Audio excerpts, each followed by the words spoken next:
Bienvenue dans cette vidéo où nous allons voir comment gérer tous les paragraphes au niveau de leur formatage. Un paragraphe est un élément en soi dans Word que l'on peut sélectionner directement en double-cliquant dans la marge. Ce paragraphe est délimité en général entre deux marques de paragraphe, celle-ci et celle-ci. Donc il commence à partir du début de la ligne qui est ici jusqu'à la marque de paragraphe qui est là. Donc pour chacun des paragraphes, nous avons un certain nombre de paramètres qui sont possibles à appliquer. Pour y accéder, le plus simple est d'aller dans l'onglet Accueil, dans le groupe Paragraphes, chercher le petit bouton lanceur de fenêtre ici. Cette fenêtre qui apparaît nous permet de réunir tous les réglages possibles du paragraphe. Nous avons donc les différents réglages et tout en bas ici un aperçu de ce que cela peut donner. Commençons par les réglages de retrait. Le retrait gauche signifie que l'on va mettre une nouvelle marge supplémentaire au paragraphe. Donc on va décaler le paragraphe sur la gauche. Je vais augmenter le retrait. Et vous voyez ici directement le texte qui bouge. On va le décaler par exemple de 2 cm. J'ai créé une nouvelle marge, je valide. J'ai créé une nouvelle marge de 2 cm au niveau de mon paragraphe. De la même façon, je peux aller... Alors vous voyez que je n'ai pas besoin de sélectionner tout le paragraphe. Simplement le fait d'être dedans, comme j'utilise des effets de paragraphe, s'applique à tout le paragraphe automatiquement.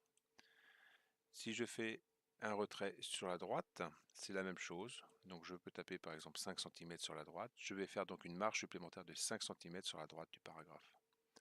Voilà, j'ai 5 cm qui sont mis à droite du paragraphe. Pour bien les voir, je vais simplement justifier. Voilà, ça permet de bien voir les limitations. Et puis le paragraphe, vous avez aussi possibilité de l'aérer en mettant des espaces avant. Donc toujours le même bouton. Espace avant ici, il y a marqué 0 point. Alors, on peut augmenter avec les deux petites manettes, augmenter et diminuer. On peut augmenter ou diminuer l'espace avant. Vous pouvez aussi directement taper, par exemple, 3 et puis marquer des centimètres. Nous avons aussi les espaces avant que nous allons pouvoir voir. Ici, espace avant. Ici, nous pouvons augmenter l'espace avant avec une unité qui est le point, qui n'est pas forcément très pratique pour savoir ce que ça veut dire, mais vous pouvez la changer directement en tapant par exemple je veux 2 cm. Donc simplement 2 cm, 2 cm. Et on a mis 2 cm là. Alors au niveau unité, nous avons donc les points, les centimètres, nous pouvons aussi travailler en ligne. On pourrait dire aussi je veux 3 lignes, 3 LI. Voilà, ce sont les différentes unités qui sont possibles d'utiliser dans le traitement de texte. Donc espacement avant, espacement après. Espacement après, comme son indique, je crée un espace supplémentaire après. C'est le genre d'outil qu'il va falloir utiliser plutôt que d'utiliser des choses comme ça pour aérer des paragraphes. Parce que nous verrons par la suite que des paragraphes vides vont nous embêter pour les mises en page automatiques. Au niveau des réglages, nous avons aussi le réglage de première ligne. Donc de faire un alinéa, première ligne. Donc de 1 cm 25 par exemple.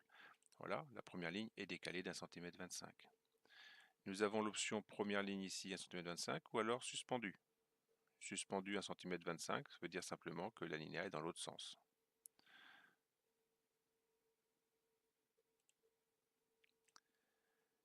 Dernière chose au niveau des espaces, nous avons vu que nous pouvions mettre des espaces à gauche, à droite, au-dessus, en dessous. Nous pouvons aussi espacer les lignes différemment. Donc pareil, nous avons ce que l'on appelle l'interlignage, qui est ici. Donc vous pouvez mettre un interlignage plus important, et là vous allez espacer les lignes les unes avec les autres. Ce bouton interlignage, nous le retrouvons ici. Dernière précision sur les espaces avant et après. Il faut savoir simplement que les espaces avant d'un paragraphe, donc celui ici par exemple, l'espace qui est avant, et l'espace après du paragraphe précédent, se chevauchent. Donc si par exemple j'ai un espace ici de, on va dire, un espace après de 5 cm, et dans le paragraphe suivant j'ai un espace avant de 3 cm, j'aurai un espace total ici de 5 cm qui correspond à l'espacement le plus large des deux. Si celui-ci est amené un jour à disparaître au niveau de l'espacement après, repassons par exemple à 0 cm, il me restera toujours les 3 cm de celui-ci. Ça ne se cumule pas en fait, ça se chevauche. Voilà, merci d'avoir suivi cette vidéo. À bientôt pour un prochain tuto.